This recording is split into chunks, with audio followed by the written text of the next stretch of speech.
여호와여 감사와 찬송과 영광을 받으시옵고 우리에게 은혜와 자비를 주시옵소서.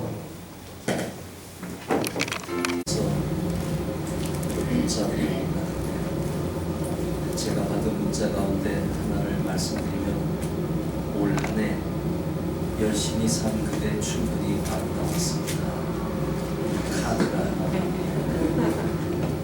여러분 올 한 해 열심히 산 우리 상도교회 성도들 여러분의 삶은 참 아름다웠습니다.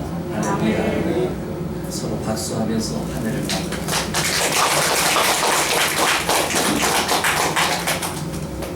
바울 사도가 사람의 지체를 가지고서 교회가 되는데 누가 귀하고 누가 귀하지 않고 그건 없다. 강하든지 약하든지 함께 합력한 가운데 우리가 주의를 했고 또 한 해를 살아왔습니다.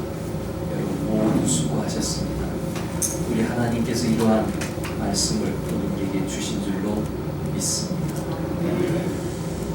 우리가 이 세상을 살아가면서 수많은 생각들이 오고 갑니다. 그 가운데 두 가지 생각이 우리가 주로 하게 되는데 하나는 긍정적인 생각, 또 하나는 부정적인 생각. 세상 사람들은 긍정적인 생각을 가진다 할 때 그 사람들은 인간의 의지가 매우 크게 작용할 수 있다. 인간의 의지, 그 의지를 가지고서 긍정적인 생각을 자꾸만 만들어나가. 근데 반면에 우리 그리스도인들의 긍정적인 생각은 어디서 생겨나냐면은 하나님에 대한 믿음이기 때문에 긍정적인 생각이 드는 것입니다. 이것이 세상 사람들과 바로 그리스도인들의 큰 차이점입니다. 세상 사람들은 내 능력 그리고 강한 의지 그 가운데서 목표를 정하고 할 수 있다. 나는 그 꿈을 이루어야만 한다 하는 강한 긍정적 사고를 가지지만 우리 그리스도인들은 나의 의지가 아니라 하나님이 지금 나와 함께 하시기 때문에 나는 잘 될 수밖에 없고 성공할 수밖에 없고 승리할 수밖에 없고 구원받을 수밖에 없고 나는 하나님의 사람으로서 이 세상을 힘있게 살아간다고 고백하는 그런 차이점이 있는 것입니다. 오늘 본문에 나오는 10명의 정탐꾼과 2명의 정탐꾼의 그 보고의 내용이 바로 긍정적인 생각과 부정적인 생각의 차이점을 보여주고 있는데 바로 믿음이라고 하는 이 두 종류의 사람이란 10명도 이스라엘 사람들이고 2명도 이스라엘 사람들인데 10명이 부정적인 보고를 했고 2명이 긍정적으로 보고를 했다면 이 두 부류의 차이점은 사람에 대한 믿음이 앞섰느냐 하나님에 대한 믿음이 앞섰느냐 라는 근본적인 근원적인 차이점에서 시작됐다고 하는 것을 우리는 기억해야 할 것입니다. 먼저 32절에 나오는 10명의 정탐꾼들은 가나안 땅을 정탐하고 돌아와서 악평을 했습니다. 이스라엘 자손 앞에서 그 정탐한 땅을 악평하여 이르되 우리가 두루 다니며 정탐한 땅은 그 거주민을 삼키는 땅이요 라고 했습니다. 그러면 왜 이 사람들은 이렇게 악평을 해야만 했을까요? 그들은 하나님을 보지 않고 자기 자신을 봤기 때문입니다. 우리 그리스도인은 어떠한 경우를 알지라도 자기를 보지 말고 환경을 보지 말고 다른 사람을 보지 말고 오직 하나님을 봐야 됩니다. 만약에 하나님을 보지 않고 여기 10명의 정탐꾼처럼 환경을 보고 인간을 봤다면 악평의 사람으로 살아가게 된다고 하는 사실입니다. 우리가 읽은 본문 말씀의 28절에 그 땅 거민들은 강하다 하는 것 아닙니까? 정말 그 땅 거민이 강했습니다. 또 28절에 그들의 성읍은 견고하고 힘이 컸다 그랬습니다. 32절에도 보면 그 땅의 사람들은 키가 컸다 그랬습니다. 또 29절에도 보면 그들은 거인이고 우리는 메뚜기처럼 보입니다 라고 했습니다. 이 상황에서는 부정적인 생각을 가질 수밖에 없습니다. 왜냐하면 할 수 없기 때문에 그 성읍과 그 땅과 그 사람들 보니 할 수 없다는 얘기가 나옵니다. 내가 하려고 하니까 이 문제가 심각해지는 것입니다. 이들이 관심을 가지고 본 것은 하나님이 아니라 사람이었습니다. 사람의 관점. 바로 여기에서 그들의 실패가 시작되었습니다. 이 사람들이 이후에 하나님 앞에 뉘우치고 회개했습니다. 그런데 그 이후에도 인간적 관점을 또 가지게 됩니다. 모세가 얘기했습니다. 형제들이여, 하나님이 우리와 함께하지 아니하니 그 땅으로 들어가지 말아야 됩니다. 근데 이 사람들이 갑자기 믿음이 생겼습니다. 갑자기 믿음이 생겨서 우리는 올라가야겠습니다. 그래서 성경에 보니까 이렇게 되어 있습니다. 그래도 44절에 그래도 그들이 산꼭대기에 올라갔고, 그 전에는 못 간다고 했는데 갑자기 간다고 한 거예요. 뉘우치고 가려고 한 거예요. 근데 중요한 걸 놓치는 겁니다. 그것은 바로 인간적인 의지로 가려고 한 겁니다. 모세가 분명히 얘기했습니다. 여호와께서 우리와 함께하지 아니하니 가지 마세요. 그랬음에도 불구하고 이 사람들은 갑자기 믿음이 좋아졌습니다. 우리는 할 수 있다고 얘기했습니다. 그리고 올라갔다가 패하고 맙니다. 우리의 큰 오류 가운데 하나가 하나님 믿음이 아니라 내 믿음으로 하기 시작할 때 이때 큰 불평이 나오게 되고 염려와 근심에 쌓이게 됩니다. 저의 사역에 중요한 지표가 있는데 좀 어려운 단어이겠지만 하나님의 선교라는 단어를 저는 머릿속에 깊숙하게 박히고 살아가고 있습니다. 미시오데이라고 보통 라틴어로 사용을 하는데 하나님의 선교를 해보니까 칼 하르트슈타인이 인간의 선교만 있는 것을 보고 그거 아니지 않느냐, 선교는 하나님이 하는 것 아니냐, 우리가 아무리 똑똑하고 유능하고 실력이 있다 할지라도 우리가 계획하고 애쓴다 한들 하나님이 함께하지 않으면 이거는 쓸모없는 일이 아니냐.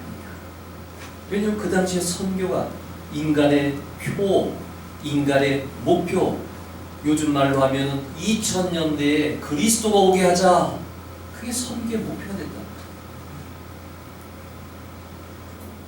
이 천국 복음이 전파된 이후에 주님이 오신다는 그 말씀에 근거해서 우리가 주님이 오도록 만들자, 그래가지고 족속을 연구하고 조사하는 가운데 사람들의 가슴이 뜨거워져가지고 선교사로 많이 나가긴 했습니다만은 문제가 생긴 게 뭐냐면 인간의 생각과 인간의 계획으로 나간 선교이기 때문에 인간의 목표 달성이 중요했단 말이에요.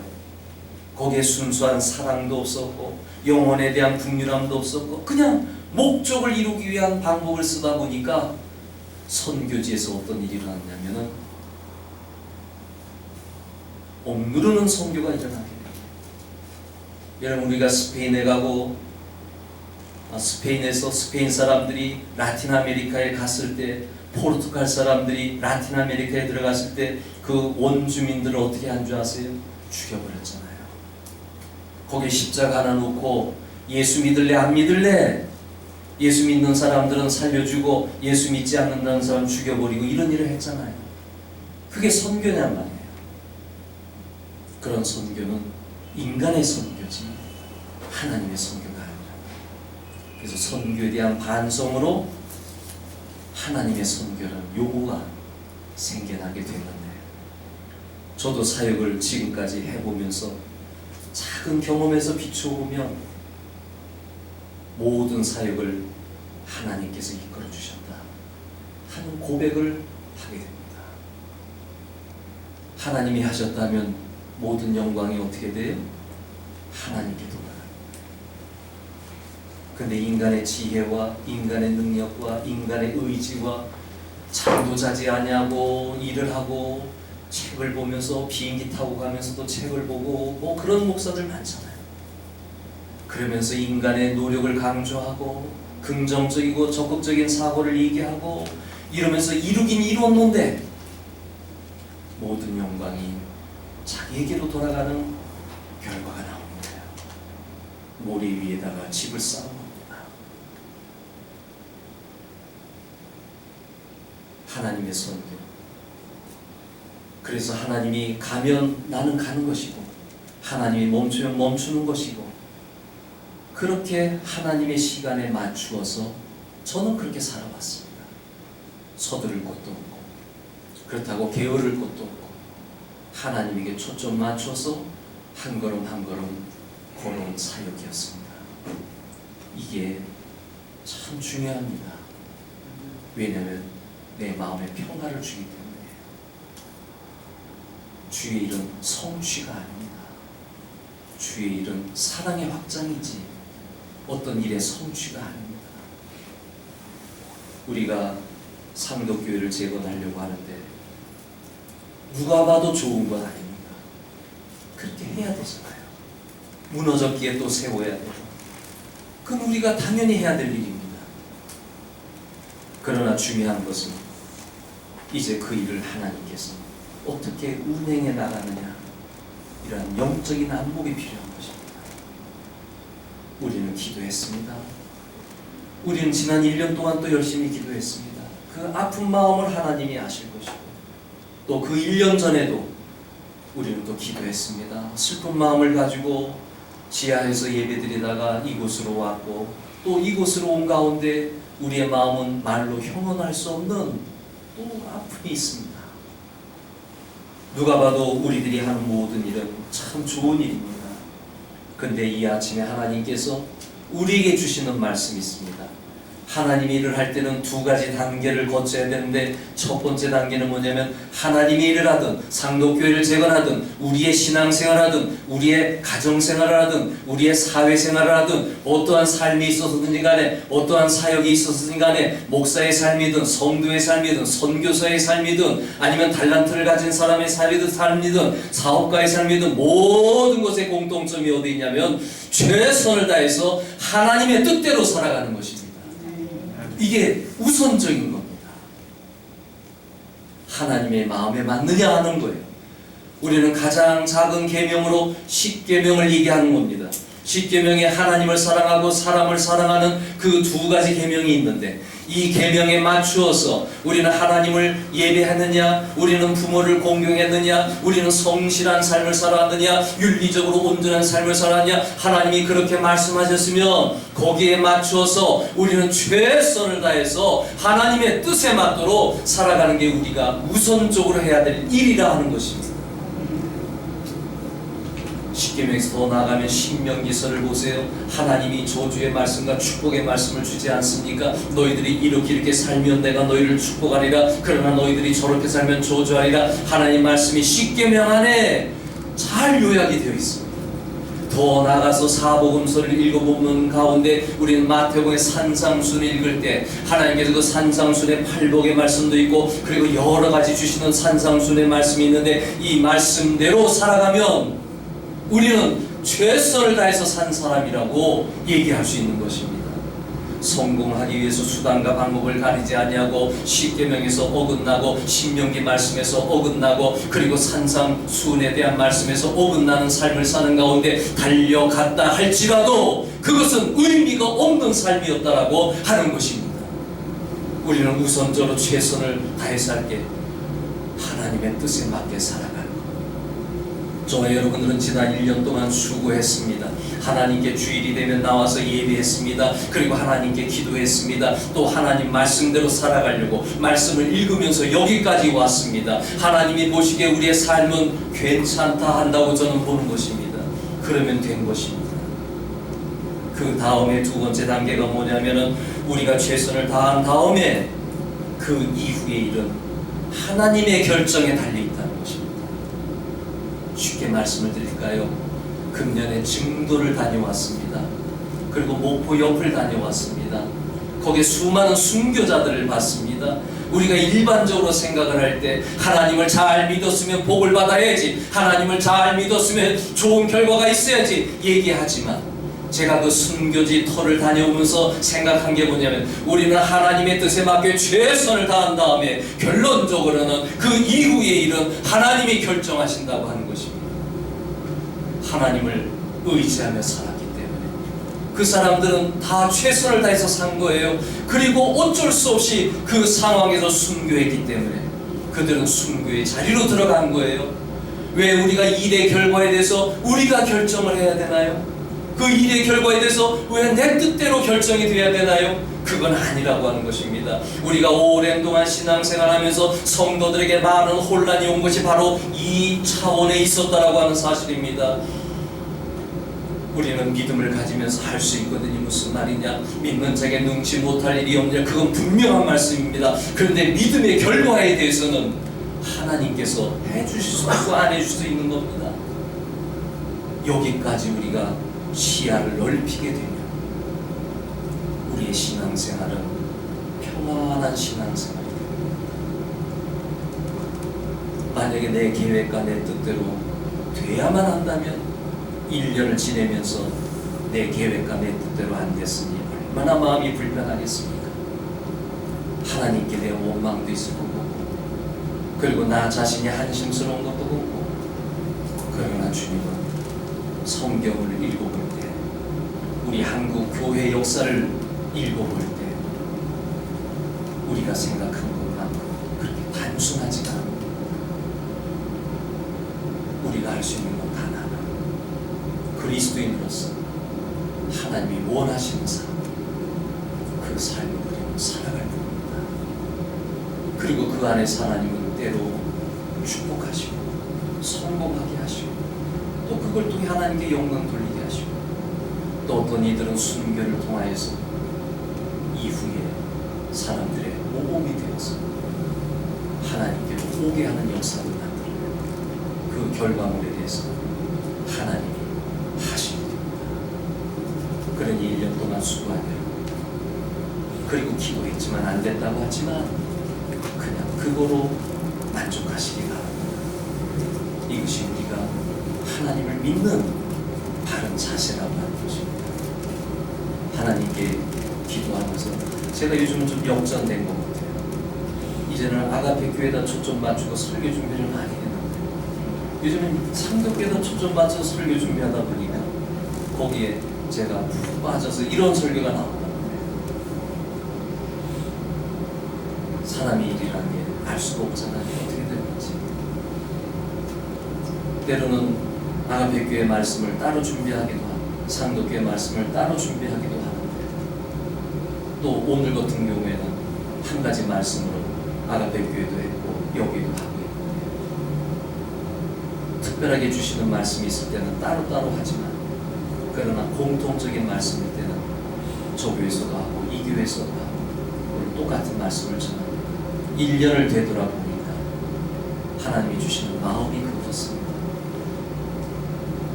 1년 동안 최선 다했다면, 내 뜻에 맞게 했다면 그 결과에 대해서 힘들어하지 말라는 겁니다. 그걸로 된다. 여러분, 우리가 이제 노년에 이른 다음에 우리가 갈 곳이 천국 아닙니까? 그럼 천국에 갔을 때 주님께서 칭찬하시니 너 이거 왜 안 하고 왔느냐 그렇게 했겠어요? 너 참 내 마음에 들게 살아왔구나. 너 내 뜻에 맞게 살아왔구나. 그것만 보실 것 같아요. 지난번에도 말씀드렸죠. 사역에 크게 달려있는 것이 저 섬마을에 있는 사람이 최선을 다해서 목회하니까 하나님이 그 사람을 귀중하게 보셨다는 거잖아요. 그러니까 우리 사람은 하늘의 세계 속에 보는 게 아니라 늘 인간의 눈으로 본단 말이에요. 눈에 보이는 것, 성취되는 것, 그것만 보니까 신앙생활에 어려움이 생기기 시작합니다. 우리 정신을 똑바로 차리고 우리의 씨름은 혈과 육에 대한 것이 아니라 영적인 싸움이라는 것을 기억하면서 지난 한 해를 살아온 모든 부분들에 대해 하나님께 감사할 수 있기를 바랍니다. 바울 사도가 모든 일을 하나님의 관점에서 보게 됐는데 그가 갈라디아서에 때가 참에 하나님이 그 아들을 보내셨다. 갈라디아서에 그랬습니다. 때가 참에. 이건 영적인 안목이 있는 사람만이 할 수 있는 얘기입니다. 예수님이 오신 것이 우연히 온 게 아니구나. 그렇게 적절한 때에 따라서 온 거구나. 중세기 때 온 게 아니구나. 또 이스라엘의 바벨론 포로 때 온 게 아니구나.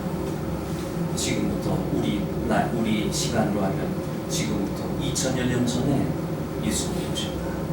그 때가 참에. 그래서 우리는 하나님이 일을 할 때 내 생각대로 되려고 노력할 때가 많이 있어요. 그런 사람들 가운데 많은 이들이 성공을 합니다. 세상에서 성공을 해요. 근데 열매가 좋지가 않아요. 제가 말하는 열매는 내적인 열매를 얘기해요. 외적인 열매는 있는 줄면 내적인 열매가 없어요. 사랑이 없어요. 겸손이 없어요. 온유가 없어요.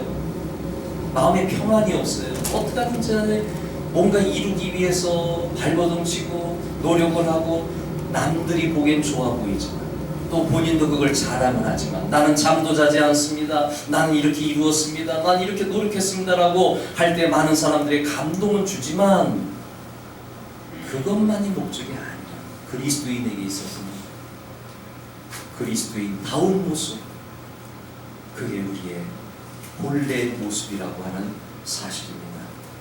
그래서 바울 사도는 하나님의 관점에서 생각하다 보니까 모든 것을 하나님의 눈으로 보게 된 것입니다. 여기 두 명의 정탐꾼이 바로 여호사와 갈렙인데 이 사람들이 하나님의 관점에서 가나안 땅을 보고요. 아까 10명은 사람의 관점에서 사람의 방법으로 봤지만 이 두 명의 관점은 하나님이 주인공이에요. 하나님이 주어예요. 본인들은 수로예요. 그래서 그들의 고백은 이랬습니다. 여호와께서 우리를 기뻐하시면 그 땅으로 들이실 것입니다. 우리가 오늘 13장을 읽게 되는데 14장 8절에 보면 이렇게 되어 있습니다. 여호와께서 우리를 기뻐하시면 우리를 그 땅으로 인도하여 들이시고 그랬습니다. 10명이 본 생각과 2명이 본 생각이 틀렸습니다. 10명은 환경을 보고 사람을 봤지만 2명은 하나님을 봤습니다. 하나님이 우리를 기뻐하시면 우리는 들어갈 수 있습니다. 그렇게 고백을 하면서 그들은 모든 것을 사람이 아니라 하나님의 판단에 맡기면서 살았습니다. 설교 준비하면서 이런 생각이 듭니다. 자식이 부모의 입장에서 생각할 수 있다면 철이 든 것이다. 저는 철이 언제 들었냐? 선교사 때 든 것도 아니고 목사가 될 때 든 것도 아니고 한 50살 때 철이 듭니다. 제가 느끼기엔 그래요. 부모의 입장에서 생각을 해봅니다. 그게 50살쯤 되니까 그때 그게 되더라고요. 그제는 나 중심이었어. 내 부모가 좀 더 훌륭했더라. 내 부모가 나에게 집을 물려줬더라. 이게 뭐예요? 이건 내 관점이에요. 근데 부모의 관점으로 들어가면 이해가 돼요. 인간의 삶이 다 거기서 거기니까. 그래도 부모만큼 자녀를 사랑한 사람이 어디 있습니까? 부모니까 기도하고 부모니까 최선을 다해서 해준 겁니다. 부모로서 할 수 있는 건 최선을 다하고 그분의 실력대로 한 겁니다. 그럼 그걸로 감사하면 됩니다. 신앙생활도 마찬가지입니다. 하나님의 관점에서 신앙생활하기 시작하면 철든 겁니다. 안 그러면 날마다 주세요, 이것 주세요, 저것 주세요. 그리고 날마다 떼쓰지 않습니다. 왜 이렇게 하셨습니까? 왜 저렇게 했습니까? 다 내 관점에서. 근데 신앙이 철이 들면 하나님을 생각합니다. 십자가를 생각하면서 왜 나를 위해서 고통당하셨습니까? 그렇게 기도합니다. 지금도 나를 위해서 눈물을 흘리시네요. 저는 가끔 뻔뻔하게 기도할 때가 있습니다. 힘들고 그럴 때는 내가 곁길로 갈까봐 하나님이 나를 병들게 하고 나를 이렇게 약하게 만들어가지고 하나님이 나를 사용하셨군요. 그렇게 기도합니다. 하나님 곁에 두시려고 나를 이렇게 붙잡아 두셨군요. 우리가 연약하고 힘들고 어려울 때는 나를 왜 이렇게 만들었습니까? 라고 불평할 것이 아니라 주님이 나를 이렇게 곁에 가까이 두고 사랑하기 위해서 나를 이렇게 약하게 만들고, 그러면 생각이 확 달라집니다. 주님의 관점에서 생각을 합니다. 우리의 신앙생활은 새로운 분야로 나아갈 수가 있게 되는 것입니다. 결론적인 말씀입니다. 미우라 아야코라는 사람 지난번에도 한번 얘기한 적이 있는 것 같은데, 이 사람은 처녀 때부터 아팠어요. 그 전부터 아팠던 것 같아요. 결혼하기 전에 그녀가 앓았던 병이 결핵성 척추였다가 8년 동안 병원에서 누워서 지내야 됩니다. 그 20대의 젊은 나이에 거기서 신랑을 만나게 됩니다. 그 신랑은 또 아픈 사람이 뭐가 이쁜지 또 사랑한다고 얘기하고, 그러면서 그 둘이 결혼을 하게 됩니다. 근데 미우라 아야코가 젊었을 때만 아픈 게 아니라 결혼한 다음에도 아픈 거예요. 여러 가지 습진으로 인해서 그렇게 병이 들고 나고, 수많은 병을 가지고 평생 살아가다가, 그리고 또한 말년에 노년에 이르러 가서 암에 걸려가지고 또 고생하고, 그러다가 이제 하나님 나라로 갔는데 그녀가 쓴 빙점이라든가 이 질그릇 속에서라든가 그런 유명한 작품들이 많아요. 그녀가 쓴 시 가운데 이런 시가 하나 있습니다. 아프지 않으면 드릴 수 없는 기도가 있습니다. 내가 아팠기에 드리는 기도가 있다. 그러니까 그녀의 시야가 아프지 않았더라면 볼 수 없는 것을 못 보게 된다는 것입니다.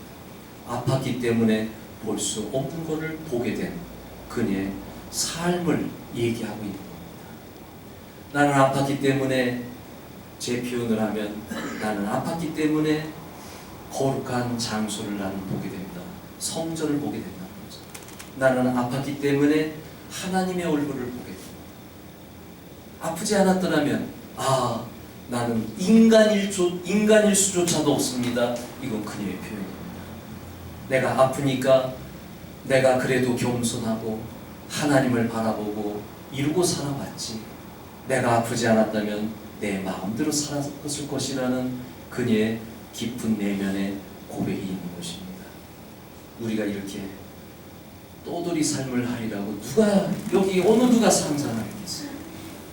저 좋은 성전에서 우리가 이 동작 지방에서 제일 좋은 데서 예배드리던 여러분들이 이렇게 예배하리라 누가 상상을 했겠어요? 근데 또 반대로 생각하면 이렇게 살다 보니까 또 귀한 걸 알게 되는 거예요.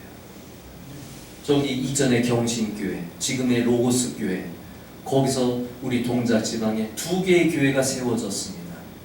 그리고 하나의 교회는 지난달에 없어졌습니다. 한 개의 교회가 있었는데 지금 새 예루살렘 교회가 됐습니다.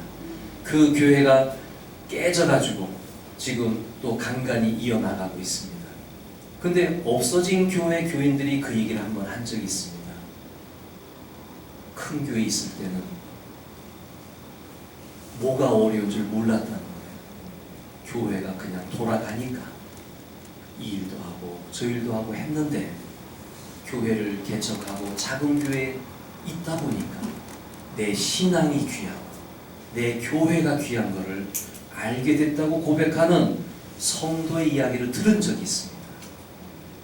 그렇지 않겠어요? 큰 교회에 있으면 시스템에서 다 돌아가니까 교육 프로그램도 있고 예배 장소도 편안하고 다 좋으니까. 그런데 개척해 보니까 기도를 하게 되고 하나님 붙잡게 되고 신앙이 중요한 것을 알게 되고 그걸 깨달았으면 그 사람들은 잘 나왔던 거예요. 그리고 지금 저쪽 관악구 쪽으로 이제 건물 하나 준비해가지고 거기 갔거든요. 교회는 폐쇄됐지만 동작구에는 폐쇄됐지만 관악구에 건물 하나 준비해가지고 간 겁니다. 열심히 신앙생활합니다. 여러분 고생스러웠지만 그래도 이렇게 드리면서 신앙의 본질을 한 번은 생각해 본 것 아니겠습니까? 우리가 하나님 붙잡고 있지 않고 이스라엘 백성들이 바벨론 포로로 끌려가서야 거기에서 뭐가 귀중한지를 발견했던 것처럼 우리는 이러한 순례자의 삶을 살아가면서 나그네의 삶을 살아가면서 또 하나님이 귀한 것도 알고 성도가 귀한 것도 알고 또 교회가 귀한 것도 알고 이렇게 됐다라고 생각이 됩니다. 그러면은 우리에게 있어서 가장 중요한 것 다시 서론 것 결론을 말씀드려요. 여러분 저와 여러분들이 추구할 것 저도 이제 70을 향해서 달려가는 사람이기 때문에 제가 성공한들 그게 무슨 소용이 있습니까? 저는 세상의 성공을 꿈꾸고 살아온 사람이 아닙니다. 전도사 때부터 그냥 하나님의 일을 하면 좋았고 또 영혼을 구원하는 일이라면 좋았습니다. 그러기에 이러한 삶을 끝까지 이어져 나가는 데 있어서 저나 여러분이나 성공이 무슨 의미가 있습니까? 그럼 그냥 하나님의 일을 하기 위한 성공이죠. 하나님께 영광 돌리기 위한 성공이죠. 그것 자체가 목적은 아니지 않습니까? 우리가 하는 일은 또 반복해서 말씀드리지만 성화된 성도의 가장 중요한 것이 뭐냐면 성화된 모습을 더 만들어 나가는 겁니다. 이 세상에 살아가는 동안에 그러면 그 모습을 하나님은 귀하게 여기십니다.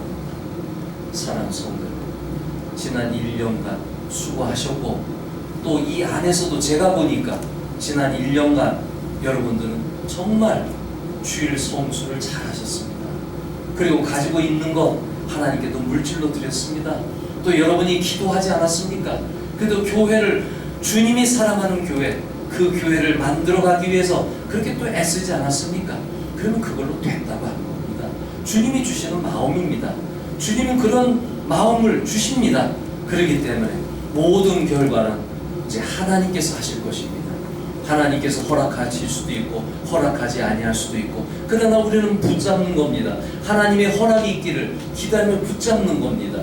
그러면서 우리는 이번 한 해를 여러분 감사함으로 마치시기 바랍니다. 우리 한번 고백합니다. 잘 살았습니다.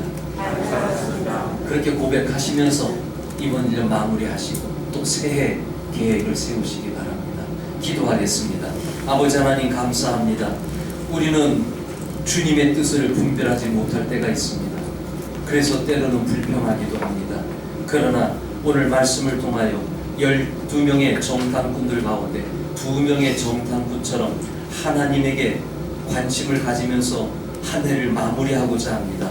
아버지 하나님 우리가 이 세상에 살아가면서 하나님의 뜻에 맞게 살아가는 것 이것이 가장 중요하다고 말씀하셨는데 우리가 그렇게 살아왔습니다. 아버지 상도교회 성도들을 축복하여 주시고 저들의 모든 하는 일들이 주님 안에서 형통하기를 기도합니다. 아버지 하나님 역사하여 주시옵소서. 우리 성도들의 마음에 평강을 더하여 주시옵소서. 저들이 본질을 향하여서 최선을 다해서 하나님을 하면서 일을 하면서 살아갈진데 하나님께서 반드시 축복해 주실 줄로 믿습니다. 예수님의 이름으로 기도하옵나이다.